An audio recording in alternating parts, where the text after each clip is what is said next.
100%-এর মধ্যে 90% নারী দুইটা ভুল কাজ করে থাকে, যে দুইটা ভুল কাজের কারণে তার পুরো জীবন ধ্বংস হয়ে যায়। সংসারে কোনো সুখ শান্তি থাকে না, স্বামীর জীবনটা নরকে পরিণত হয়। অনেকের কাছে অবাক লাগতে পারে যে এমন কি দুইটা বিষয় বা এমন কি দুইটা কাজ যে দুইটা কাজের জন্য এত বড় এত কিছু হয়ে যায়। হ্যাঁ, ছোট ছোট দুইটা ভুল মানুষের জীবনকে ধ্বংস করে দেয়। নারীরা এই দুটো কাজ অহরহ করে থাকে, কিন্তু তারা বুঝতে পারে না তাদের করা এই দুইটা কাজের জন্যই তার সংসারটা নষ্ট হয়ে যাচ্ছে, তার স্বামী সংসারে কোনো উন্নতি করতে পারছে না। যে দুইটা ভুল উল্লেখিত আছে তার মধ্যে প্রথম যে ভুল সেটা হচ্ছে অকৃতজ্ঞতা। নারী হয়ে কথাটা বলতে বাধ্য হচ্ছি, কারণ আমাদের সমাজে এরকম চিত্র অনেক অনেক দেখা যায়। অনেক, একটা নারী এতটাই বেশি অকৃতজ্ঞ, একটা স্বামী যখন তার পরিবারের মানুষের জন্য, স্ত্রী সন্তান সবার জন্য যখন পরিশ্রম করে, বাইরে থেকে ক্লান্ত হয়ে বাসায় ফেরে, তখন একটা স্ত্রীর উচিত, সাধারণভাবেই উচিত, তাকে এক গ্লাস ঠান্ডা পানি এগিয়ে দেওয়া, বা একটু বিশ্রাম করো, তোমার কি দরকার, সারাদিন কেমন কাটলো, শরীর ঠিক আছে কিনা, এগুলো একটু জানা বা খোঁজ খবর নেওয়া, তার সাথে একটু হাসি মুখে দুটো কথা বলা। কিন্তু এরকম কপাল কয়জনের পুরুষ আছে, কয়জন পুরুষের আছে বলেন তো ভাই, যে ঘরে ঢুকে স্ত্রীর মুখের হাসি দেখতেছে, মিষ্টি মিষ্টি কথা শুনতেছে, ভালো ভালো কাজ দেখতেছে? নাই। 100%-এ 99%ও খুঁজে পাবেন না। 1% হয়তো বা পাইতে পারেন, তারও কোনো গ্যারান্টি নাই।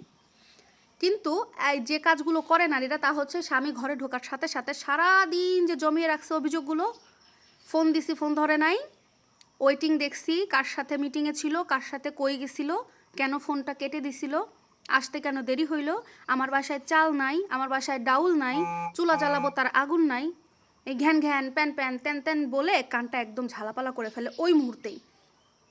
একটা পুরুষ যখন বাসায় ঢুকে বাইরে থেকে, সেই মুহূর্তে তার মাথায় অনেক স্ট্রেস থাকে, ডিপ্রেশন থাকে, সেই মুহূর্তে মন মানসিকতা ফুরফুরা থাকে না। ওই মুহূর্তেই যদি এগুলা কোনো স্ত্রী করে, তাহলে কি ওই স্ত্রীর প্রতি স্বামীর ভালো কোনো ব্যবহার আসবে? সঙ্গে সঙ্গে তো রেগে গিয়ে দু চারটে কথা বলবে, তখন দোষ হবে স্বামীর। স্বামী খারাপ, স্ত্রীকে ভালোবাসে না, স্ত্রীর সাথে খারাপ ব্যবহার করে, ফোন চলে যায়, মা তোমার মেয়ের জামাই এরকম এরকম এরকম, নানা ধরনের কথা। আবার অন্য কোনো ক্ষেত্রে দেখা যায়, যদি হাজব্যান্ডের কাছে 5-10 হাজার টাকা শাড়ি চায়, গহনা চায়, হাজব্যান্ড যদি বলে দেখো এই মুহূর্তে হাতের অবস্থা একটু লুজ, তুমি হচ্ছে এই টাকা দিয়ে সারায় নাও, তুমি পরে আবার দিব। ওরে ভাই, নারী শুরু করে দেয়, আরে তোর মতো বেটার সাথে বিয়ে করে আমার জীবনে সকালত কোনো কিছু পূরণ হয়েছে, পুরা জীবনটা আমার শেষ, কি করতে পারছিস আমাদের জন্য আজ পর্যন্ত? এই কথাগুলো একটা পুরুষের বুকের মধ্যে তীরের মতো গিয়ে লাগে। সে ডিপ্রেশনে চলে যায়, তার টেনশন বাড়ে, সে মানসিকভাবে বিপর্যস্ত হয়ে যায়। মন থেকে যে কখন তার স্ত্রী বেরিয়ে যায়, এটা ওই পুরুষও বুঝতে পারে না, নারীও বুঝতে পারে না। পরবর্তীতে তাদের মধ্যে একটা দূরত্ব সৃষ্টি হয়। আর মন খারাপ থাকলে, মনে যদি ডিপ্রেশন থাকে, কখনো কেউ ভালো কিছু করতে পারে না। তখন সংসার জীবন কই যাইতেছে কোনো কিছু দেখার টাইম থাকে না। আর 2 নম্বর যে ভুল নারীটা করে থাকে, সেটা হচ্ছে যে মানে এটা প্রত্যেকের মধ্যেই আছে আমার মনে হয়, মুখে মুখে তর্ক করে।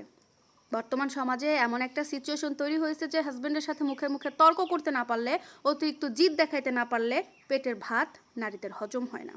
কিন্তু এই কারণে যে সংসার ধ্বংস হচ্ছে, স্বামীর জীবনটা নষ্ট হচ্ছে, নিজের জীবনটা নষ্ট করতেছে নারী, এটা বুঝতে পারে না। তাই আমার প্রত্যেকটা মা বোনের কাছে রিকোয়েস্ট থাকবে, অকৃতজ্ঞ হওয়া এবং মুখে মুখে তর্ক করা বাদ দিন, তাহলেই সংসার জীবন সুখের হবে।